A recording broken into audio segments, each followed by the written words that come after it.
Vietnam as the investment of choice in Asia on stocks. Is that the case? Well, I think Vietnam, unlike the rest of Asia, has been in a bear market for roughly 3.5 years, predicated really on very negative outlook for the macro picture. We see that moderating at the moment. Inflation, although running at 23% year on year, is beginning to slow as we see month-on-month CPI numbers coming in, having peaked in May or June at 3.3% month-on-month, are down now below 1%.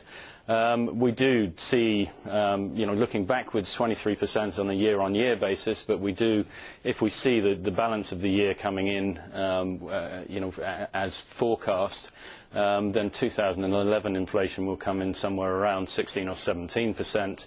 Looking forward to next year, we're expecting that to be lower, somewhere back into single figures, we hope. And given how cheap stocks are, at least selectively on a fundamental basis. I mean, if one takes the big three stocks out of the index, which are all on 35 plus times earnings, and the index we have on 7.8 times 2011 earnings, 6.5 times 2012 earnings, and with many stocks significantly cheaper than that, I think that there is a good case from a long-term perspective that it's time to have another look at Vietnam. But obviously one has to take that into the context of risk-off globally, given recent events. So it really is subject to what goes on elsewhere as to how excited we get about it all.